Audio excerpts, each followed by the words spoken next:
3 to adjust to what they need to do. Now it's just a matter of coming back on top.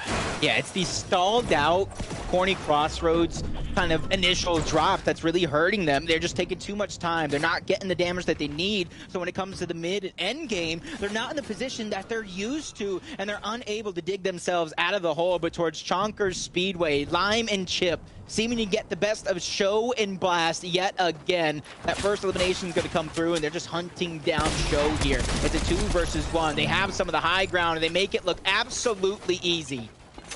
Wait, I'm interested. Lime only has 1 elimination. Oh, not again. And Show was that 1 elimination. So wait, where does teammate go? Like, Moose. That's what it comes down to, right? Like, you see so many other players close by that you have to talk about it. You have to look at the situation. Lime rolls in.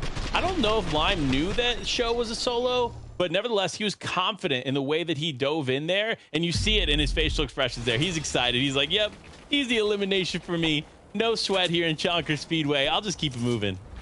Yeah, and if that one did kind of get taken out from underneath them, I'm talking about that first elimination, you got to imagine how frustrating back-to-back games when you're looking to get 2 eliminations to start it off. One of them just gets yoinked, as you kind of talked about. This is your favorite team ever, Wheels and Batman Booga, going towards that llama split. They get the resources, they get the loadout that they want, and then they slowly but surely traverse towards Covert Canyon, just picking up the scraps or any shots that they want, whatever it takes to go ahead and put yourself towards the end game. Yeah, and they're doing a good job. We talked about their split, right? How they have part of Covert Cavern, and then they also have over to the llama side right there close by, which is why they have so many material early on. But this also gives them a huge advantage when trying to take engagements like this. And you see it now, shots raining in. Batman Booga connecting a shot there as he tries to push forward here. And it looks like they got a couple tags and they decide to move on, which is the smart play. Now, a team that is taking shots but is not going to give up here on this push for Coney Crossroads, it's Arkham and Epic Whale.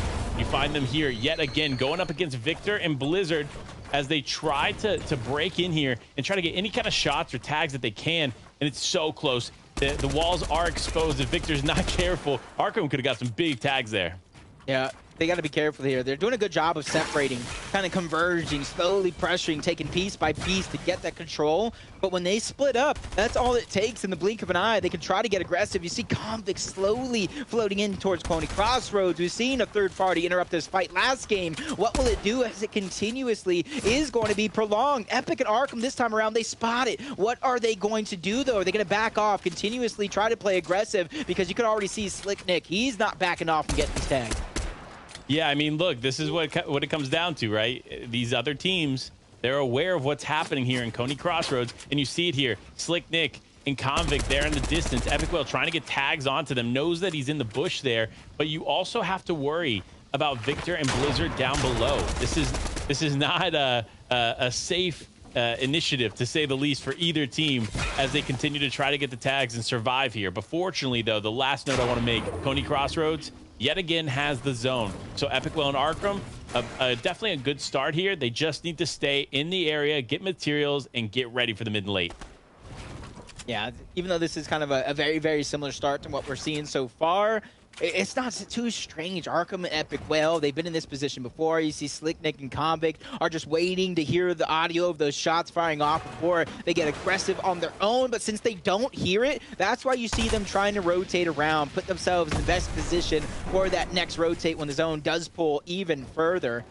They're just trying to go ahead and trade off those shots, take off those pieces once again, grabbing those gas cans. That's something you see them doing. So that way, it makes it easier to take those pieces and drop them layer by layer. But you see Arkham just, hey, who was that? Who's that trying to take our high ground, Epic?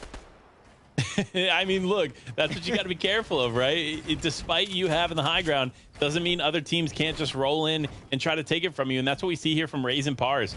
We've seen them actually, it looks like 2 games in a row going head to head up against each other at some point in the match. So it's interesting. They must be landing relatively close to one another to make that happen. We obviously know that Coney Crossroads is working out in their favor. And it's actually just north of there is where Pars and Raise is.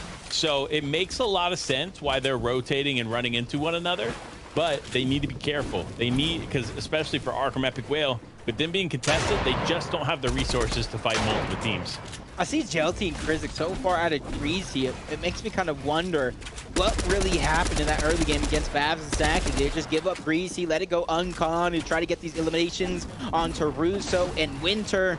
Because that could be a different game plan. Get yourself slowly warmed up, build that momentum as Krizik takes a nice shot onto Winter. Doesn't fully drop the shield though. He still have some left towards the tail end as Krizik lands yet another shot, gets the piece control away from this team, and they're slowly but surely taking it. But the steel wall is going to deny that entry from the Krizik. He's going to have to think of another angle. They definitely are going to have to find some kind of different angle to take this fight because the zone is pulling in and they have to finish it quickly. So if it's not working out in their favor, they just need to dip. They cannot afford to spend too much time here, especially for a team of this caliber. You know the success that they have once they find themselves in the end game. It's just a matter of getting there. Yeah, for so many teams, it's about getting through the mid game, the early game towards that end game where you're going to pick up a lot of points, but it's so hard, and you can already see this game is going to be a similar stacker as game number 2. 96 players still alive with the zone already pushing in. Tavern and Cause, north side of Sleepy Sound, already with another battle against Salvo and FJAA, and you can see what it's doing. This time around, they don't have the pressure of zone moving in as they're going to continue to trade those shots, blocking off their backside to deny any third-party attempts. But the longer this one goes, the more opportunity for anybody around to disrupt this fight. Yes, so many opportunities for disruption here, and that's what the name of the game is, right? We're in Fortnite. Anything happens, anything goes. But Tavern diving straight in here. Cause also getting involved there. Both pretty weak.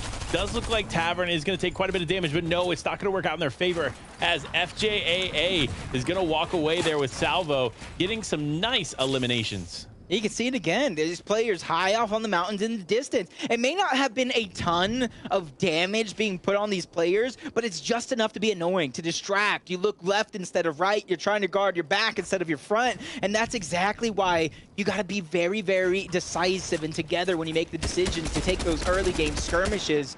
But back to Batman Booga and Wheels here as they have the high ground. This is a similar position that we've seen them throughout the course of the day so far. But over to Wale, and Vanilla's Wale just over peaking. Vanilla's trying to get aggressive on the Frappi and Nate, and they take them both down. You can see him just getting frustrated, begins to set in, and that's why towards the tail half of the day, they're going to need to close the gap. They don't need to have massive games to jump to the top of the leaderboard, but they need to close the gap for tomorrow.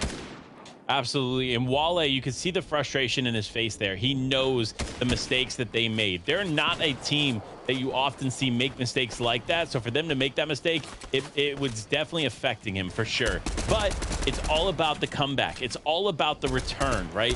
You have so many opportunities still left in this game. You just need to change that game plan up here a little bit. Speaking of teams that are changing it up, it's Kenzo and Caleb. They're not necessarily changing it up because they're in second place and they just need to remain consistent.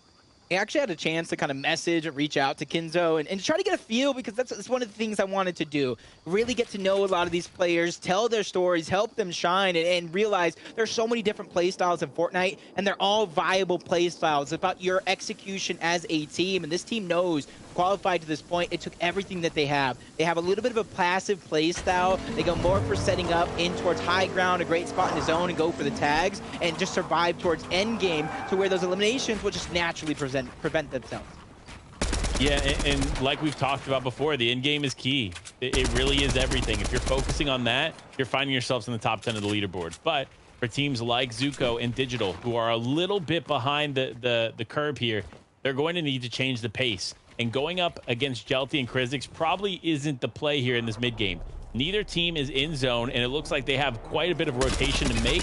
This is where that phrase of focusing on end game comes into play. When you make plays like this, you find yourselves in disadvantageous position. Look at the limited materials Zuko has right now. Zuko having to focus on regathering some of those materials as he rotates forward is not ideal. The better position and the better thought process should be get into zone, be positioned, be ready as the game continues to close in and finish out. So unfortunately for them, they are going to find themselves quite far out of zone. But fortunately for Epic Wheel and Arkham, they're in a nice spot to just get some tags on these flying players.